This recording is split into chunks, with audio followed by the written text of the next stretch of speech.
Hello, everyone. Dr. Randall Gates, board certified chiropractic neurologist and chiropractic physician at Gates Brain Health. Today, we're here with Callie talking about psoriasis.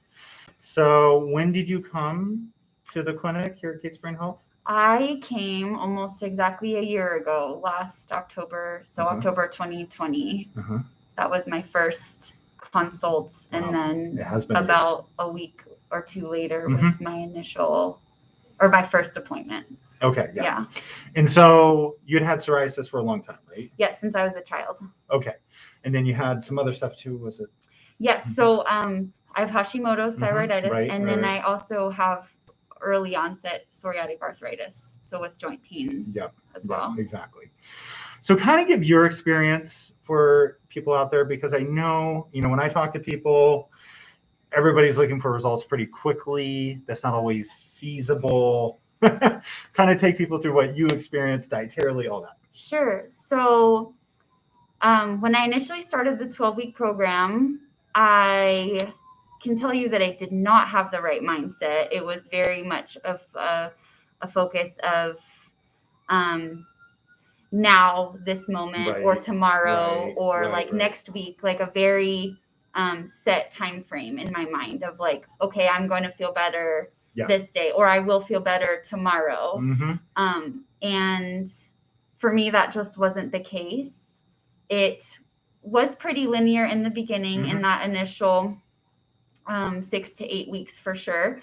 And then once we started trying to add new foods in, it got a lot messier and more complicated. And for me, I noticed that the symptoms I would have from introducing new foods took a lot longer to show in my body versus like an immediate day or maybe even 2-day reaction time. Like it would be almost 4 to 5, even up to a week sometimes.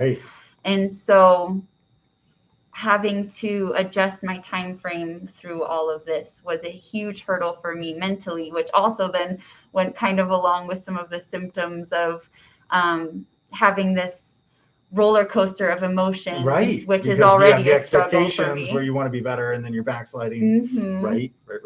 Yeah. So once I was able to understand that it was the long game and not the short game we were aiming for, that was a great hurdle to get over. But then it was still this long process of 2 steps forward, 1 step back, 1 step forward, 1.5 steps back, 2 steps forward, 1.5 steps forward, 3 steps back. And so it constantly felt like this, moving and not really sure if I was getting any better, because it was just ever flowing and changing based on what we were doing at the time. Exactly. It was very up and down. Yes.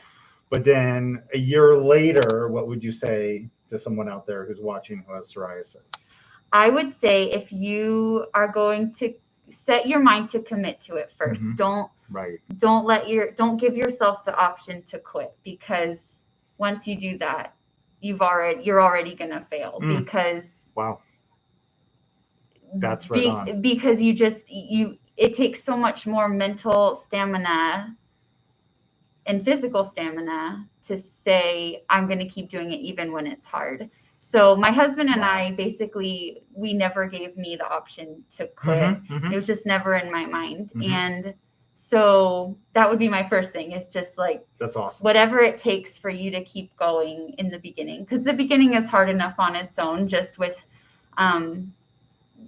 pulling everything back so drastically. But in that's partially where I learned how to be disciplined through the whole process. And so what someone told me, a good friend of ours told me, was like, just trust it. Just keep going. I know it's hard. I know it sucks. I know it doesn't feel like you're making any progress, but just don't quit on it. Just don't quit. And so, every day telling myself like, okay, don't quit. It doesn't feel good right now. It doesn't look like I'm making progress. It doesn't even look the way that I thought it should look. But don't quit on it or on yourself. Exactly. And then a year later, are you better? Certainly. I mean, not 100%, but you had prepared me exactly, for that. Exactly. That was not really an option for me. But I had been just reflecting a little bit and really can't believe where I am at this point versus a year ago when I first walked into your office. Exactly. I love it. Yeah, because now it's hardly noticeable on a lot of days. Yeah. And just even the joint pain that would come along with it is basically gone, which is huge for me. I'm very active and I have a young family. And so being able to keep up with them and not be affected by what's happening in my body was crucial. And like now I can. Exactly. Now I can. You got the little ones to keep after. Yeah. Okay. Well, I love your history and I love your account because it is so accurate. The element of not quitting, and that's huge because we've been conditioned. And, as a practitioner, I have to say, we're aiming for this period of time, but we don't know. We didn't know how your body would respond to the introduction of certain foods and how it wouldn't respond. Yes. And I remember being frustrated with you, like, why can't he just tell me how long this is going to take? I need a crystal ball. I'm working on that. I need something to hold on to. And you're like, I don't know. Right. Maybe in another 10 years I'll have that. But well, good job. Thank you. Proud of you. Thank you. Yeah. If any of you have any questions, let me know. And thank you again. Yeah, for sure. Thank you. Yeah, you bet. That was so awesome.